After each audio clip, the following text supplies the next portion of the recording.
Is being a soldier for this country something that we probably should honor more at public gatherings and considered more patriotic? Yes. Are you mad if you're a public school teacher and you're going to send a comment and leave it below? Probably. I don't care. Bob Costas is an idiot and Colin Kaepernick sucks. Trending today everywhere, of course. It's been trending all weekend. I'm going, why is this story back? I'm just so tired. It's the whole NFL take the knee during the national anthem. Let's give you a timeline.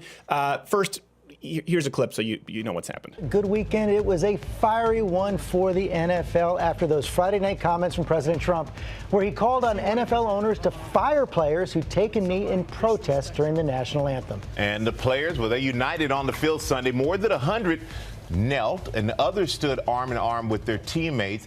And some teams chose not to take the field during the national anthem. And then there was this dramatic moment. This former Army Ranger, he was the only member of the Pittsburgh Steelers that went out on the field during the national anthem, hand over heart, and he stood there alone.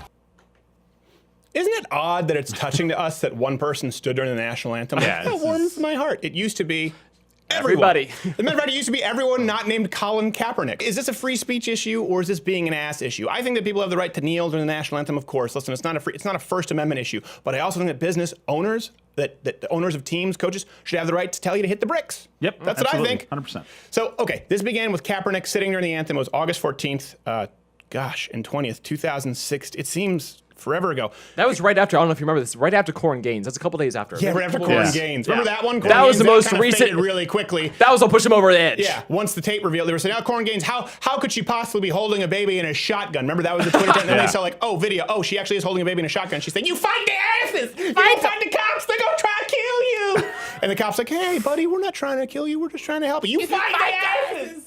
So that was right after Corn Gaines. So people should remember that was probably the inspiration. He wasn't in uniform, by the way. No one noticed because he wasn't even playing the first two games. So he started it before you even knew about the story. Then later, Kaepernick explained that this was to...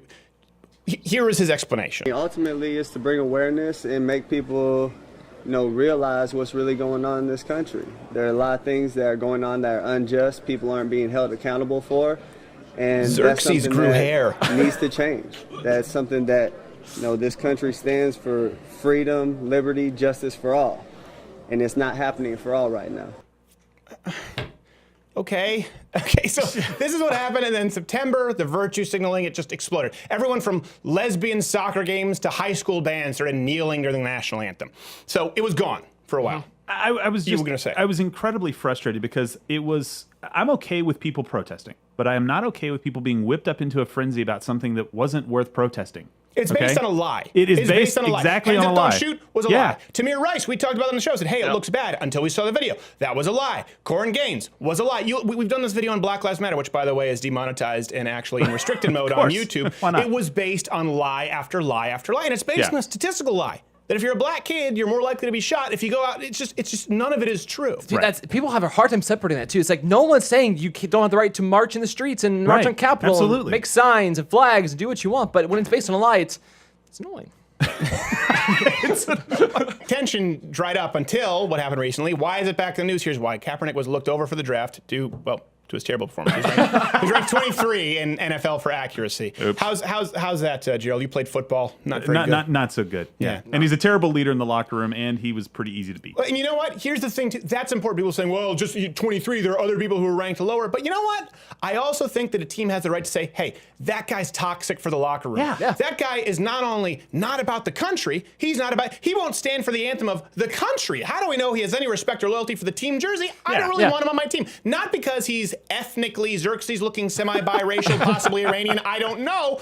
He's an asshole, but it doesn't have to do with that. But I think that he's toxic for the team. But it's about so much more than just your stats, even if his stats were stellar. And I think if you're toxic enough, NFL coaches and owners, pass. Yeah, remember when out of here. Yeah, exactly. 100%. Keep going. Bye.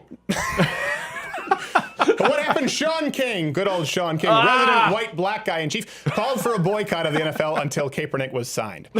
And then September 22nd, this is when Trump spoke in Huntsville, Alabama, and he shouldn't have spoken. Here's the thing. Stupid. He's thin-skinned, but I agree with the point that someone should be able to say, all right, you're off the field, you're out, he's fired. I think that the business owner, the team owner, has the right to fire them. It sounded as though Donald Trump would want to coerce someone into being fired. Here's the problem that Trump doesn't really understand, and this is just a quick point, is that he is now president of the United States. He's not just a person who can express an opinion that's not taken as a threat of policy. Right. And he doesn't understand that he just throws things out there because he lives for the applause, lives for the retweets, and then he gets home, he's like, oh crap, this backlash. Time to double down. This is my cause of the day. No, I've always cared most about the NFL. So we went from protesting racism, and then now you have a bunch of people. Was it how was it 130 players. 130 more players. than, yeah. It's more than one. They decided they were going to kneel. You saw with Alejandro there, by the way. And you brought this up, and you said that you thought this was different because the Pittsburgh Steelers, the coach said, listen, we're not going to make a political statement, so everyone's just going to stay in the locker room during the I don't agree with anthem. this. What I feel bad for is other players who would have stood but then felt pressured in staying in. But now they look like because the one guy went cowardice. out. It's cowardice. And by the way, it is but a political statement to stay in the locker room when everyone has stood for the national anthem. It goes back to international competition, the Olympics. And by the way, one thing, and I don't want you to bring in Jesse Williams, see him coming out. He was like, this was made in 2009. I'm sorry, I was doing a black voice. That's not how he sounds. This was made in 2009 as propaganda, with singing the national anthem for war machines flying above us for military recruitment. And anyone who's not a moron goes, hold on a second, I was 28 in 2009. No, we sang the national anthem back then. He's the other guy who's born in January. He's born in January. He's getting his info from a Facebook meme. So we've gone from protesting racism to protesting racism of the NFL to protesting Trump. By the way, the NFL is definitely not racist. Something like 70% of NFL players are black. And counting. Yeah. Okay? And these are some of the most privileged people in the world. And now I get that some people say, they're protesting for the little guy. Listen, Kaepernick, I sound like Nancy Pelosi. Kaepernick had a base salary of over 12 million, 13 million, something like that in 2016. My brother went to UT while Vince Young was there. A lot of these players, didn't necessarily, you played at Notre Dame, didn't necessarily deserve the passing grades that they got. They went to schools that they probably wouldn't have gone to otherwise. They were passing topics. They have lived in the lap of luxury. These people, and listen, fantastic athletes, they work really hard. I'm not trying to take that away from them, but I'm saying these people are not championing the rights for the little guys. These people still go to the table, negotiating table, just like Colin Kaepernick. Well, listen, is $13 million the league minimum, Kaepernick? No, it's not. No. What does that mean? I think you had an agent with a lot of vowels in his last name, Colin. I think you sat at that table and said, I'm worth this amount of money. In other words, saying you were somehow attributing value to your performance based on your passing record, based on I don't know what you were attributing it to, based on your attitude, based on the value that you brought to a team. And then the other team said, okay, yes or no. And you settled on $13 million, way above the baseline minimum for the league, meaning that you decided you were going to negotiate. Now, you could have taken $2 million and given the rest to the NAACP, but you didn't. Sir, my numbers are really high. Sir, those are your fumbles. It's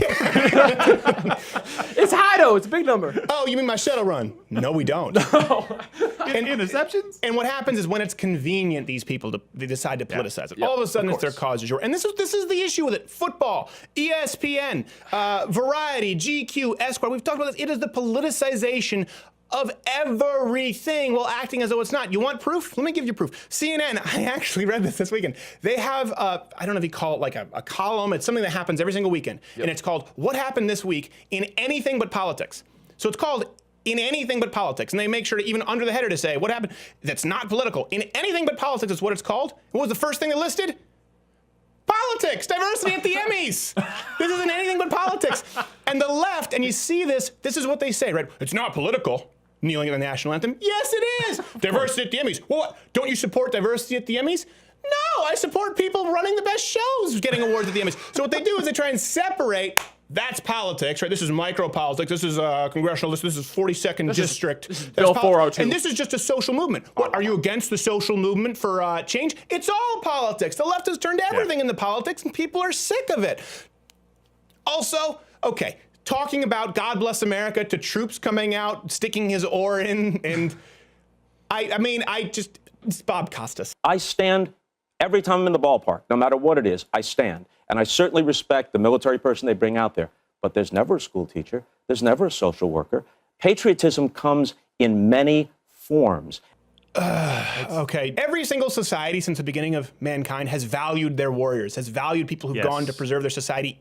Even bad ones, okay? Even the Ottomans. Even if you look at communist societies, they value their soldiers. Why? Because we're allowed to be a society off of the backs of soldiers. So there's a big difference between someone out there who's fighting for the freedom, which I know you want to kneel for, and people say, well, he's fighting for the freedom for me to stand or kneel. We get that. That's not lost on us, but they trot out a military member. They don't trot out a teacher. They don't, okay, I mean, what, really, Bob? Oh my God, I had to take a higher than a national average median income working 9 months a year with full benefits, and I have to put the test into a Scantron machine, which is entirely automated in 2017. It's now I know what they felt like in the trenches in Normandy. No. Listen, good, we're not trying to be little teachers, but guess what? There is a time and a place. We should elevate people who fight for our country. Yes. The people who actually go out and die for the country, they, get put on a pedestal, particularly at public gatherings. Here's something that the left doesn't like, because it's patriotic. Yeah, that's why they sing God Bless America. That's why patriots stand for the national anthem. Compare it to teachers. What were we going to say? My desk and my apples, my foxhole. I don't know. Are teachers at as great a risk of as soldiers are when they're defending our country? No. Not. Is being a soldier for this country something that we probably should honor more at public gatherings and considered more patriotic? Yes. Are you mad if you're a public school teacher and you're going to send a comment and leave it below? Probably. I don't care. Bob Costas is an idiot and Colin Kaepernick sucks. Hey, did you like this video? Of course you did. Unless there's something wrong with you, in which case you can comment below. What's your problem with this video? We want to hear from you, and we promise you 100%, I give you, my word is my bond, we'll answer every single negative comment. For those who are normal, you can leave a thumbs up and subscribe.